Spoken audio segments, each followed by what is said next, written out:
এখন যদি আমি মনে করি গাড়িটা আমার, আমি ওই ক্যাটালগ অনুসরণ করব না, গাড়ি আমার ইঞ্জিনিয়ার কথা মানব না, যে পরিণতি হবে গাড়ি জ্বলিয়া, এই পরিণতি হবে আপনার আমার জীবনে দুনিয়াতে এবং আখিরাতে।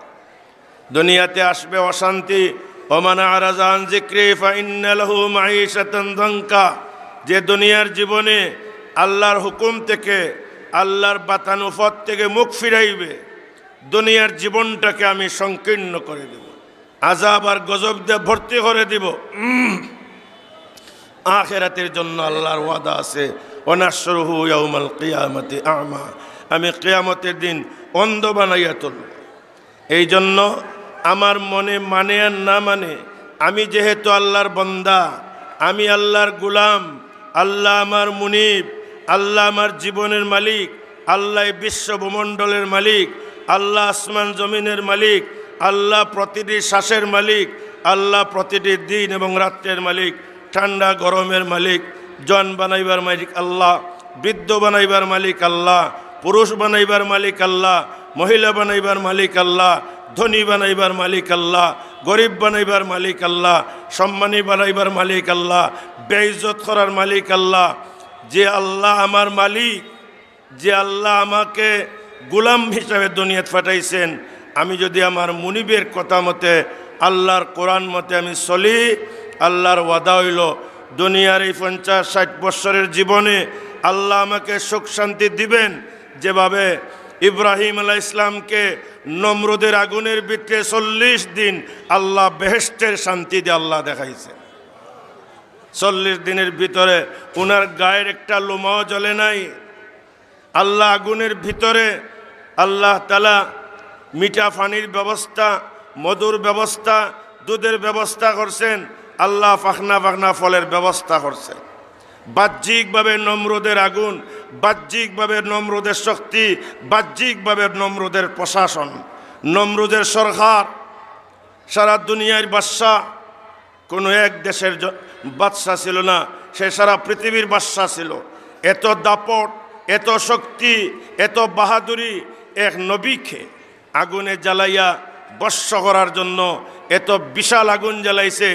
উলামা ইকরাম ফরমাইন, যেহেতু বাবা ইব্রাহিম আলাইহিস সালামের উপরে বড় থেকে বড় মুসিবত আসছে, উনার আওলাদের উপরে মুসিবত আসাটা শূন্য।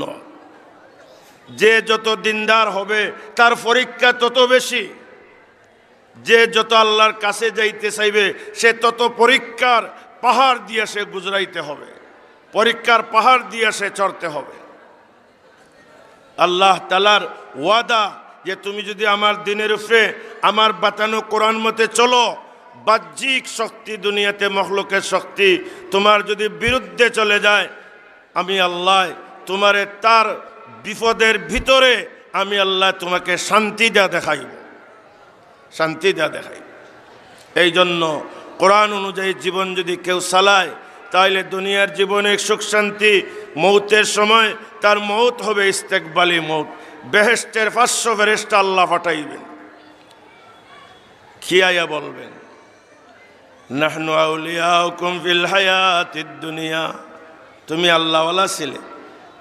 সহিহ মুসলিম শরীফের হাদিস, এক ভাই মানজারা খান, এক ভাইকে সকালে দেখা করার জন্য গেছে, বেমারি দেখার জন্য গেছে, নমাজে আনার জন্য গেছে, তাবলিগে নেওয়ার জন্য গেছে, তার ছেলেকে মাদ্রাসায় আনার জন্য গেছে, মাদ্রাসার জন্য 1 বস্তা চাউলের জন্য গেছে, মাদ্রাসার জন্য 1 বস্তা সিমেন্টের জন্য গেছে, মাদ্রাসার জন্য দাওয়াত দিতে গেছে, একজন মুসলমানের সাথে দেখার জন্য গেছে, সাক্ষাতের জন্য গেছে। আল্লাহ রসুল ফরমাইন, সন্ধ্যা পর্যন্ত পুরা 12 ঘন্টা 70,000 ফেরেশতা এই লোকগুলির জন্য রহমত এবং মাগফিরাতের দোয়া করেন। আবার যদি সন্ধ্যাবেলা দেখতে যায়, ফজর পর্যন্ত আরও 70,000 ফেরেশতা উভয়ের জন্য দোয়া করবেন, মুসলমানের জন্য দেখার জন্য, মুসলমানের সঙ্গে সাক্ষাতের জন্য। এই জন্য ভাইরা, দিন মতে চলার জন্য আল্লাহ তাআলা এই যে ওয়াজ, এই যে মাদ্রাসা, দাওরে হাদিস মাদ্রাসা, যেখানে ছাত্র তালবে ইলমরা শেষ জমাটটা পড়ার পরে এদের মাথায় ফাগড়ি দেওয়া হয়, এরা আলিম হয়, এরা উলামা, ওয়ারাসাতুল আম্বিয়া হইয়া যায়। এই জন্য দাওরা হাদিস মাদ্রাসা সুনামগঞ্জ জেলার ভিতরে 12টা মাত্র দাওরা মাদ্রাসা। এই 12টার মধ্যে একটা দিরাই জামিয়া। খুশি না বেজার আপনারা? কিছু বলেন না দেখি। আলহামদুলিল্লাহ বলবেন না? আলহামদুলিল্লাহ। আর ইলা আলহামদুলিল্লাহ আল্লাহর আরশ আওয়াজ পুষ্ট না। মালেরও জাকাত আছে, আওয়াজেরও জাকাত আছে। দুনিয়ার লাগি হইলে কত জোরে চিল্লানি মারে। গরু গেছে গিয়ে 1 মাইল দূর, এখানতে চিল্লানি মাইরা গরু ফিরাইলে। বাড়ি 1 মাইল দূর, আওরতে চিল্লানি মাইরা 50টা লাঠি নেওয়াইলে। আল্লাহর কথা বলবো, জোরে বলা সুন্নত না আস্তে বলা সুন্নত?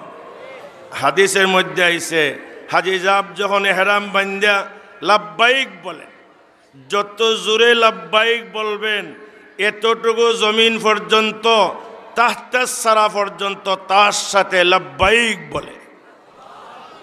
জোরে বলবেন নি? আলহামদুলিল্লাহ। আর একটু জোরে আলহামদুলিল্লাহ।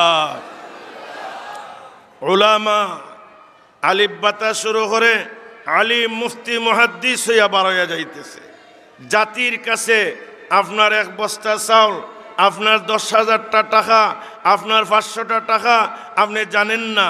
ইসামাত গেত্যা বড়ির মাঝে ফালাইছে, নিয়ত করছে ফুটি মারত, দইরা বইছে বলে ধরেনি না ধরে না। মাঝে মধ্যে আমি নিজে একবার আমার বাড়িতে দেখার ওরের ফারা মোল্লা ফারা আমরা ফাটাইছি খই মাছের জাল। খই মাছের জাল, এর মাঝে লাগছে একটা খইয়া। খইয়ারে দরসাইয়া এক বোয়ালে খামর মারি। খইয়া খাইবাল্লায় খইয়া মাছ, বোয়াল মাছে ধরছে 14-15 কেজি ওজনের বোয়াল মাছ। এরপরে দেখি আওয়াজ শোনা যাচ্ছে যে বাইরে হইতেছে লেঙ্গুর দেয়া। আমি আমার এক চাচা আসলাম, 2 জন 2 নাও নিয়া 2 মাথা দিয়ে ধরলাম। সে যখন টান দেয় আমরা একটু ঢিল দিই, আবার আস্তে আস্তে কাছে আই। চাচা বললেন জোরে টান দিলে ছুটি যাব, তার ভাইয়ে ভাইয়ে চলতে হইব। করতে করতে কাছে আইয়া হঠাৎ টান দিয়ে আমরা নৌকা তুলছি। এই বড় বোয়াল। আমার 1 বস্তা চাউল, আমার 1000টা টাকা, আমি 1000 কত হাজার জীবনে খরচ করছি, কত হাজার বস্তা জীবনে দান বাঙ্গাইয়া বাঙ্গাইয়া খাইছি, খাইয়া পায়খানা বানাইয়া টাট্টিত ফেলাইছি। কিন্তু এই 1 বস্তা চাউল, এই 5 বস্তা চাউল, এই 1000টা টাকা, এটা ফুটি মাছের ওই ভাত দিয়া ছোট বড়ির মধ্যে ভাত দিয়া ধরলে জেলা মাঝে মধ্যে গজার মাছে ধরিলায়, রৌ মাছে ধরিলায়, খাইলা মাছে ধরিলায়। আমার এই 1 বস্তা চাউলের উপরে আল্লাহ কি দিবেন? নবীজি বলছেন কিয়ামতের দিন তোমার এই 1 বস্তা চাউল মহাসমুদ্রের মধ্যে পানি 10 লিটার পানি ফেলাইলে এই পানিটা এক জায়গায় থাকে না, সাথে সাথে পানিটা পুরা সাগরের মধ্যে মিশে যায়। আপনি এই পুকুরের মধ্যে যদি এক বালতি পানি ফেলান, এই পানিটা মাটির মতো দলা হইয়া থাকবে না, এই পানিটার সাথে সাথে পুরা পুকুরের মধ্যে মিশে যাবে। কোন ঠিক এইভাবে তোমার 1 বস্তা চাউল, তোমার 1000টা টাকা, তোমার 1 বস্তা সিমেন্ট, তোমার 1000 ইট, তুমি মনে হচ্ছে 1 বস্তা চাউলে আমার কি হবে, 1000 টাকায় কি হবে? না, ওই যে বাচ্চাটা আলিফ বাতাতে শুরু করে দাওরা হাদিস পর্যন্ত লেখাপড়া করছে, তার পুরা জীবনের মধ্যে তোমার 1 বস্তা চাউল ঢুকে গেছে। মহাসমুদ্রের পানির মতো আপনার টাকাটা। আল্লাহ কিয়ামতের দিন আল্লাহ নিজে আপনার এই সদকার হিসাবটা যখন আপনি আমলনামা পাইয়া দেখবেন, হাজার হাজার আলিমের সব, হাজার হাজার হাফিজ সাহেবের সব, হাজার হাজার মুফতি সাহেবের সব, হাজার হাজার ফিস সাহেবের সব, হাজার হাজার ওলি আল্লাহর সব, হাজার হাজার মসজিদ মাদ্রাসা নির্মাণের সব। আপনি অস্বীকার করবেন, আল্লাহ আমি তো অত বড় ওলিও আসলাম না, এত বড় মুহাদ্দিসও আসলাম না। আপনার ফেরেশতারা ভুল করিয়া আমার কাছে এক বুজুর্গের আমলনামা দেয়া দিয়েছেন।